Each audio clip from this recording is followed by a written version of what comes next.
सोच के देखो, अगर मैं तुमसे कहूं कि तुम्हारा फ्यूचर डिसाइड होता है तुम्हारे मार्क्स, तुम्हारी डिग्री या तुम्हारे बैकग्राउंड से नहीं, बल्कि एक छोटी सी चीज से, तुम्हारे माइंडसेट से। शॉक लगा? यही बात बताती हैं कैरल ड्वेक अपनी दुनिया famous book mindset the new psychology of success में। ये बुक एक रेवलेशन है। ये बताती है कि सक्सेस किसी के जीन्स, इंटेलिजेंस या टैलेंट पे डिपेंड नहीं करता, बल्कि डिपेंड करता है आपकी सोच पे, आपके ग्रोथ माइंडसेट पे। तो चलो शुरू करते हैं एक ऐसी जर्नी जो आपकी सोच और लाइफ दोनों बदल देगी। चैप्टर 1, माइंडसेट क्या होता है। हर इंसान के पास एक बिलीफ सिस्टम होता है। ये बिलीफ डिसाइड करता है हम अपने फेलियर्स को कैसे देखते हैं, अपनी मेहनत को कैसे ट्रीट करते हैं और अपने फ्यूचर को कैसे इमेजिन करते हैं। कैरल ड्वेक कहती हैं, दुनिया में दो तरह के लोग होते हैं, फिक्स्ड माइंडसेट वाले और ग्रोथ माइंडसेट वाले। फिक्स्ड माइंडसेट वाले सोचते हैं, मेरा टैलेंट लिमिटेड है, मैं नेचुरली स्मार्ट नहीं हूं, मुझे सक्सेस नहीं मिल सकती। ग्रोथ माइंडसेट वाले सोचते हैं, मैं सीख सकता हूं, मैं बेटर बन सकता हूं, हर फेलियर मुझे कुछ सिखाता है। एक छोटी सी डिफरेंस लेकिन पूरी लाइफ का डायरेक्शन बदल देती है। चैप्टर 2, फिक्स्ड माइंडसेट की पहचान। फिक्स्ड माइंडसेट वाले लोग बिलीव करते हैं कि इंटेलिजेंस और एबिलिटीज गॉड गिवन होती हैं। उन्हें लगता है कि अगर तुम इंटेलिजेंट बॉर्न हुए तो सक्सेस मिलनी ही है, और अगर नहीं तो कुछ नहीं बदल सकता। इसी वजह से जब उन्हें फेलियर मिलता है वो टूट जाते हैं, वो चैलेंजेस अवॉइड करते हैं, क्रिटिसिज्म से बच के रहते हैं और दूसरों की सक्सेस से जेलस फील करते हैं। एग्जाम्पल के लिए, एक स्टूडेंट अगर एग्जाम में फेल होता है, फिक्स्ड माइंडसेट सोचता है मैं डम्ब हूं, पर ग्रोथ माइंडसेट सोचता है मुझे और सीखना है। यही डिफरेंस सक्सेस और स्टैग्नेशन में लाइन खींचता है। चैप्टर 3, ग्रोथ माइंडसेट का मैजिक। ग्रोथ माइंडसेट का मतलब है बिलीव करना कि आप चेंज कर सकते हो, आप अपना ब्रेन ट्रेन कर सकते हो और आप हर स्किल सीख सकते हो, चाहे आप बिगिनर ही क्यों ना हो। साइंस कहती है ब्रेन एक मसल की तरह है, जितना यूज करोगे उतना ग्रो करेगा।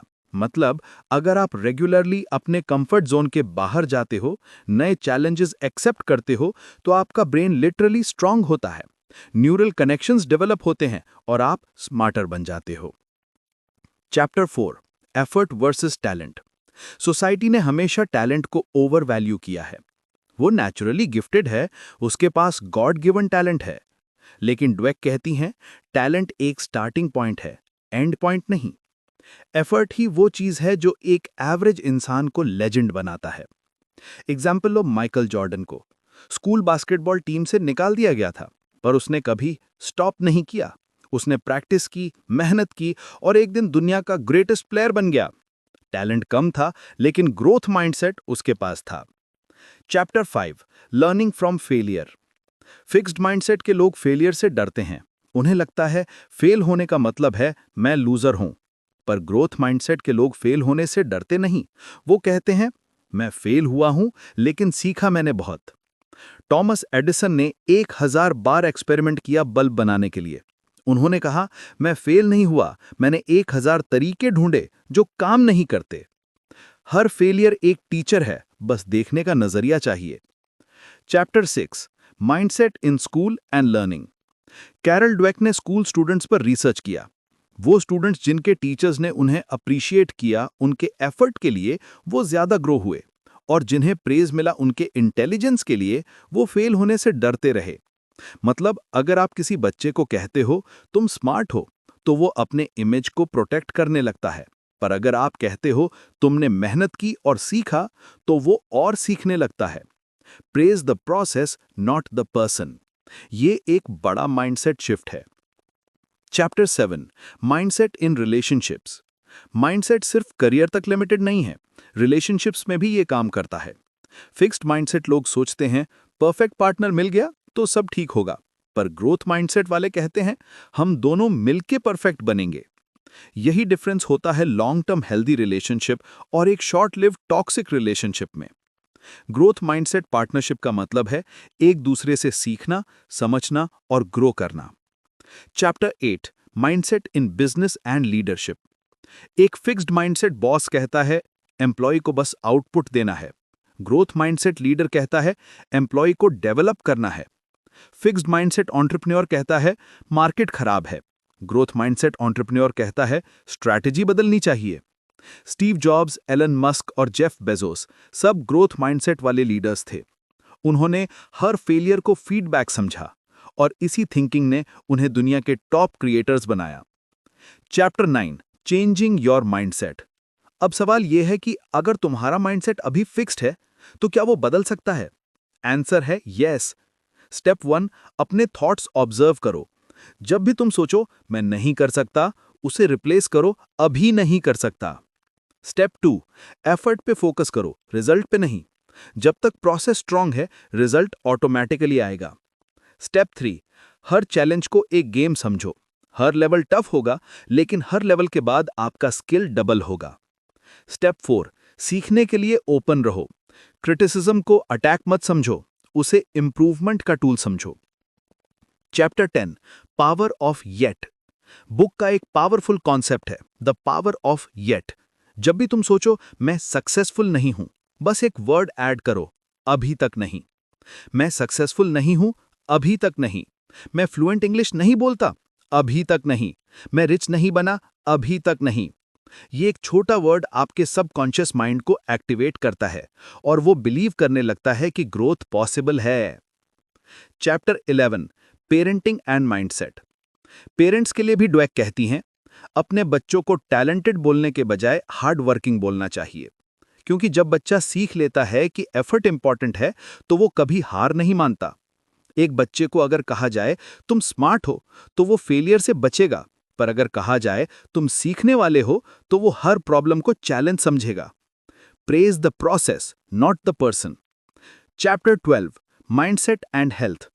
ग्रोथ माइंडसेट सिर्फ करियर और रिलेशनशिप्स नहीं, हेल्थ पर भी इंपैक्ट डालता है। फिक्स्ड माइंडसेट वाले लोग कहते हैं मैं हेल्दी नहीं हो सकता, मेरी जेनेटिक्स ही ऐसी है। ग्रोथ माइंडसेट वाले कहते हैं मैं हैबिट्स चेंज करके अपनी हेल्थ इंप्रूव कर सकता हूं। रिसर्च कहती है कि जो लोग बिलीव करते हैं कि उनका एफर्ट मैटर करता है, वो लॉन्गर और हेल्दियर लाइफ जीते हैं। Chapter 13, building a growth environment. अगर आप चाहते हो ग्रोथ माइंडसेट मेंटेन करना, तो अपने आसपास एक पॉजिटिव एनवायरनमेंट बनाओ। ऐसे लोगों के साथ रहो जो इंस्पायर करते हैं, जो हर सिचुएशन में सीखने की बात करते हैं। नेगेटिविटी से डिस्टेंस बनाओ, क्योंकि माइंडसेट कंटेजियस होता है। जिनके साथ टाइम बिताते हो, उनका सोचने का पैटर्न आपके अंदर चला जाता है। Chapter 14, real success stories. Albert Einstein ने कहा था it's not that I am so smart, I just stay with problems longer. यही ग्रोथ माइंडसेट है। ओपरा विनफ्री को टीवी से निकाल दिया गया था, बोला गया नॉट फिट फॉर टेलीविजन। आज वो दुनिया की टॉप मीडिया मोगल हैं। जेके रावलिंग को 12 पब्लिशर्स ने रिजेक्ट किया, पर उन्होंने ट्राई करना नहीं छोड़ा और हैरी पॉटर दुनिया का बिगेस्ट बुक सीरीज बन गया। ये लोग टैलेंटेड थे, हाँ, लेकिन उनका रियल सुपर पावर था growth mindset. Chapter 15, final transformation. So अब सवाल यह है कि तुम्हारा माइंडसेट क्या है? फिक्स्ड माइंडसेट जो सोचता है मैं वैसे ही हूं और बदल नहीं सकता, या ग्रोथ माइंडसेट जो कहता है मैं हर दिन बेटर बन सकता हूं? अगर तुम चूज करते हो ग्रोथ माइंडसेट, तो समझ लो तुम ऑलरेडी सक्सेस के पाथ पर हो। सक्सेस सिर्फ जीतने में नहीं है, सक्सेस है सीखने में, इवॉल्व होने में और कभी गिव अप ना करने में। अगर आपको ये ऑडियो बुक समरी पसंद आई हो तो कमेंट करो I choose growth mindset. Like करो, शेयर करो और चैनल को सब्सक्राइब करो, ताकि जब भी नेक्स्ट ऑडियो बुक आए सबसे पहले आप सुन सको। और हाँ, अगर आप माइंडसेट बुक की हार्ड कॉपी लेना चाहते हो तो लिंक डिस्क्रिप्शन में दिया गया है। बाय करो, पढ़ो और अपनी थिंकिंग को नेक्स्ट लेवल पर लेकर जाओ। Remember, success is not about being the best, it's about getting better every single day.